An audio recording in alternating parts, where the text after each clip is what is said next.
ओम नमो भगवते वासुदेवाय। तो दोस्तों, आज हमारा दूसरा पार्ट है, यानी दूसरा भाग है संक्षिप्त पूर्व वृत्तांत, अर्थात भागवत दर्पण से संबंधित उसके पहले की कुछ बातें। श्री वेद व्यास जी के सुपुत्र मुनिराज श्री सुखदेव जी के मुखड़े से महाराज परीक्षित को मुक्ति का उपदेश करते हुए जो अमृत रूपी वाक्य निकले थे, उन्हें जो कोई भी सज्जन प्रेम पूर्वक पढ़ते हैं अथवा सुनेंगे, वह जन्म मरण रूपी संसार सागर से पार हो जाएंगे। इसमें लेश मात्र भी झूठ नहीं समझना चाहिए। उस महान उपदेश का सच्चा स्वरूप श्रीमद् भागवत महापुराण ही है, और उसमें भी जो उसका सबसे महत्वपूर्ण अंग है वह उसका 10वां स्कंद है, क्योंकि उसमें मुनिराज श्री सुखदेव जी ने भगवान विष्णु के विशेष अवतार वासुदेव श्री कृष्णचंद्र जी का चरित्र वर्णन करते हुए आत्मज्ञान अर्थात अध्यात्मक विद्या को विधि पूर्वक ठूस ठूस कर भर दिया है। इसके साथ ही उनकी वर्णन करने की शैली भी महान विचित्र है। उसी श्रीमद् भागवत महापुराण के 10वां स्कंद अर्थात भगवान श्री कृष्ण के पूर्ण चरित्र को 11वें स्कंद में से भगवान को गोलोक यात्रा का भी चरित्र मिलाकर आपको भाषा काव्य, दोहा, चौपाई आदि के रूप में ज्यों का त्यों सुना रहा हूँ। आप चित्त लगाकर सुनिए।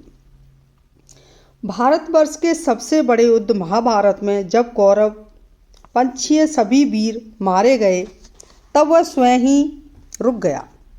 उसके कुछ दिनों बाद भगवान कृष्ण पांडवों द्वारा की गई अद्वितीय सेवा शुश्रूषा को प्राप्त होकर उनसे विदा मांग अपनी द्वारकापुरी जाने को तैयार हो रथ में आ बैठे। उसी समय अभिमन्यु की स्त्री अथवा महाराज परीक्षित की माता उत्तरा दौड़ती हुई रथ के आगे आ पहुंची और हाथ जोड़कर प्रणाम करके बोली कि हे नाथ, पांडवों को उत्तराधिकारी मेरे गर्भ की शीघ्र रक्षा कीजिए, क्योंकि कोई उसे नष्ट किए डाल रहा है। तब तो भगवान कृष्ण ने योग बल से देखा कि द्रोणाचार्य के पुत्र अश्वत्थामा का छोड़ा हुआ ब्रह्मास्त्र वास्तव में उत्तरा का गर्भ नष्ट करने को ही तेजी से चला आ रहा है।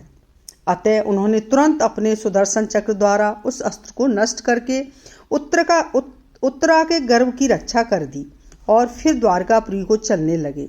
तब तो धर्मराज युधिष्ठिर ने उनको कुछ समय और ठहरने को विवश कर दिया।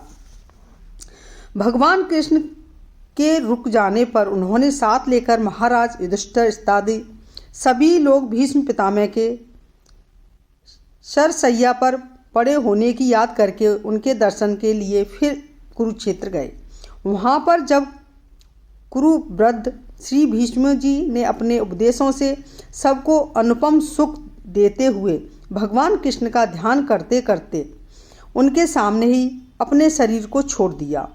तब भगवान कृष्ण प्रसन्न होते हुए अपने द्वारकापुरी को चले गए। इसके बाद ही महाराज परीक्षित का जन्म हुआ, जिसके उपलक्ष्य में युधिष्ठिर इत्यादि सभी पांडवों ने महासुख को प्राप्त होकर आदरपूर्वक भगवान कृष्ण को फिर बुलाकर एक बड़ा भारी यज्ञमेश यज्ञ किया, अश्वमेध यज्ञ किया। अश्वमेध यज्ञ समाप्त होने पर जब भगवान कृष्ण अपनी द्वारकापुरी को फिर जाने लगे, तब उनके प्रति अपार प्रेम होने के कारण अर्जुन भी उनके साथ चले गए। किंतु जब वह 7 महीने तक वापस नहीं लौटे, तब तो महाराज युधिष्ठिर बहुत चिंता करने लगे। तब तक अत्यंत उदास मुख लिए हुए अर्जुन भी आ पहुंचे और युधिष्ठिर से कुशल क्षेम पूछने पर उन्होंने महान दुख का देने वाला भगवान कृष्ण और बलराम जी इत्यादि सभी यादों को परस्पर लड़ते हुए बैकुंठ को चले जाना उनको कह सुनाया। भगवान श्री कृष्ण जी ने सदैव के लिए वियोग हो गया समझकर पांडव लोग अति दुखी हुए और जीवित रहने की साथ न रहने पर प्राणों को त्याग देने का विचार करते हुए उसके लिए उपाय करने लगे। पांडवों ने हस्तिनापुर की सिंहासन पर तो महाराज परीक्षित को बैठा दिया और मथुरा की राजगद्दी पर धूमधाम के साथ भगवान कृष्ण को परपोते महाराज अनिरुद्ध के पुत्र वज्र को बैठा दिया। महाराज परीक्षित को गद्दी पर बैठाकर पांडव लोग तपस्या करने को वन में चले गए और अंत में तपस्या करते करते ही शरीर को त्याग कर वैकुंठ में जा पहुँचे। इधर महाराज परीक्षित धर्म और नीति के अनुसार प्रजा पर उचित शासन करने लगे। एक दिन राजा परीक्षित ने शिकार खेलते हुए वन में जाकर देखा कि साक्षात धर्म एक बैल का रूप धारण किए केवल एक पैर से पृथ्वी पर खड़ा हुआ है, तो अत्यंत दुख पड़ा। धर्मरूपी बैल के सामने ही पृथ्वी गौ का रूप धारे हुए उसकी ओर देखती हुई अपनी आंखों से आंसू बहा रही है और एक भयंकर पुरुष का रूप बनाए हुए कलयुग उस बैल को निर्दयता पूर्वक पीट रहा है। ऐसा हृदय को विदीर्ण करने वाला हृदय दृश्य देखकर महादुखी होते हुए राजा परीक्षित ने उन सब का कारण जानना चाहा। तब तो पृथ्वी सारा चरित्र सुनाकर कहने लगी कि हे राजा परीक्षित, ये बैल वास्तव में 3 पैरों से लंगड़ा हुआ केवल सत्य रूपी एक पैर से खड़ा हुआ धर्म है और मैं पृथ्वी हूँ। मैं पापों के बोझ से अपार दुखी हो रही हूँ। इस पर भी भगवान कृष्ण के सुरपुर चले जाने के दुख ने तो मुझे असमय में लगभग मार ही डाला है। पृथ्वी के मुख से उसके दुख का हाल जानकर महाराज परीक्षित को बड़ा कष्ट हुआ और उसके फलस्वरूप उन्होंने कलयुग पर क्रोधित होकर उसे मार डालने को अपना धनुष संभाल लिया। तब तो भयंकर मनुष्य रूपधारी वह कलयुग गिड़गिड़ाकर कहने लगा कि हे राजन, आप महान बुद्धिमान हैं, अतएव ये विचार करके कि मैं तो अब आ ही गया हूँ, मेरे रहने के लिए भी कोई स्थान निश्चित कर दीजिए। कलयुग की बात सुनकर और उसे उचित समझकर महाराज परीक्षित बोले कि हे कलयुग, जुआ घर, शराब खाना और वेश्या का घर तथा सोने का यह 4 स्थान में तेरे रहने के लिए दे रहा हूँ, जा इनमें निवास कर। महाराज का वचन सुनते ही वह धर्म, पृथ्वी तथा कलयुग तीनों ही वहीं अंतर ध्यान हो गए और कलयुग ने महाराज परीक्षित के माथे के मुकुट में वहीं प्रविष्ट होकर उनकी बुद्धि में अहंकार उत्पन्न कर दिया। आगे चलकर महाराज परीक्षित पानी के बिना प्यासे थे। दुखी होकर ऋषिराज शमीक के आश्रम में गए।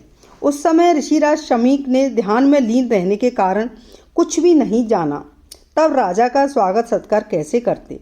इससे महाराज परीक्षित कलयुग के प्रभाव के कारण राज्य अभिमान के वशीभूत होकर कुपित हो गए। राजा परीक्षित ने समीप में ही मरा हुआ सांप पड़ा देखकर उसे धनुष की नोक से उठाकर ऋषिराज शमीक के गले में डाल दिया। इसके बाद जैसे ही उन्होंने अपने भवन में पहुंचकर मुकुट उतारा कि वैसे ही उनकी बुद्धि ठिकाने पर आ गई और उन्हें सांप वाली घटना याद करके महान दुख प्राप्त हुआ। इधर शमीक ऋषि के पुत्र श्रृंगी ऋषि ने सांप वाली घटना सुनते ही राजा परीक्षित को श्राप दे दिया कि आज के 7वें दिन उन्हें इसके बदले में तक्षक सांप काट खाएगा, जिससे उनकी मृत्यु हो जाएगी।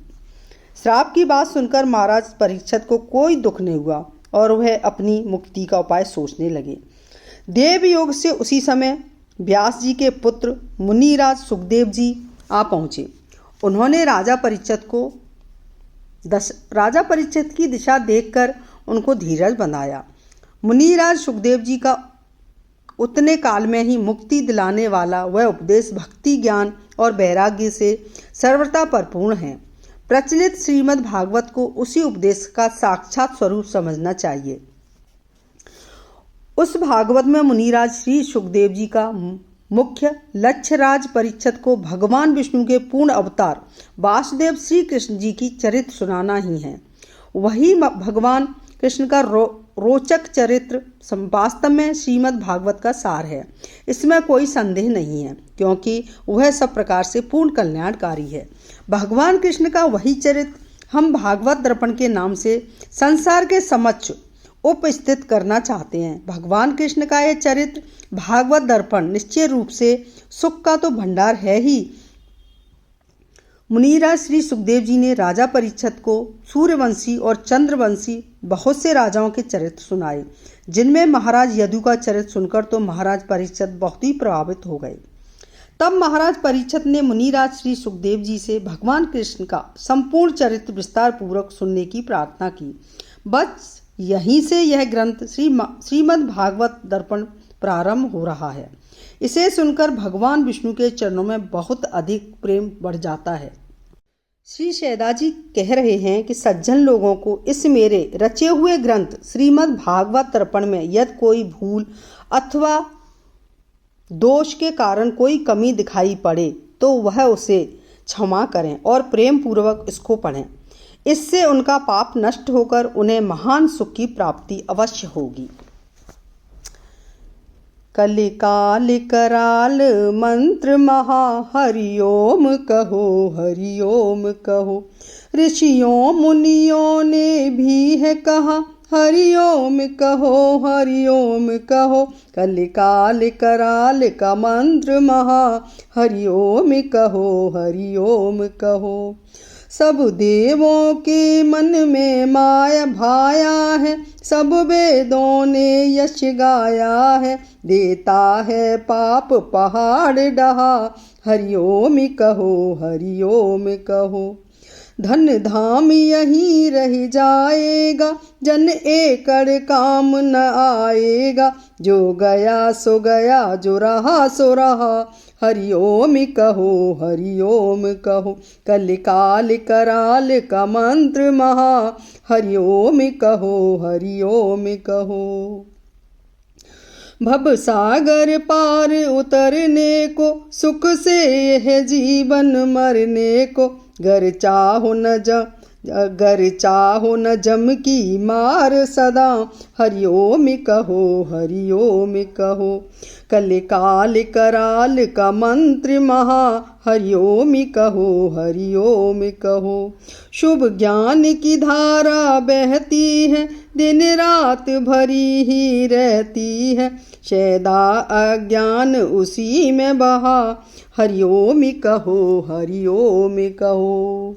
ओम नमो भगवते वासुदेवाय। दोस्तों, अगर मेरे से गलतियां हों उनको क्षमा करें। मेरे से बहुत गलतियां हो रही हैं पढ़ने में, पर मैं कोशिश कर रही हूं कि पूरी अच्छे से आपको सुनाऊं। इसे आप सोते हुए कान में लगा के भी सुन सकते हो, आपको बैठने की ज़रूरत नहीं है। बहुत बुजुर्ग लोग होते हैं जो बैठ के सुन नहीं पाते, उसे उनको कान में लगा दीजिए तो वो आराम से भागवत सुन लेंगे। तो बस आज यहीं समाप्त करते हैं और कल से दूसरा भाग सुनाऊंगी आपको। तो आज के लिए ओम नमो भगवते वासुदेवाय।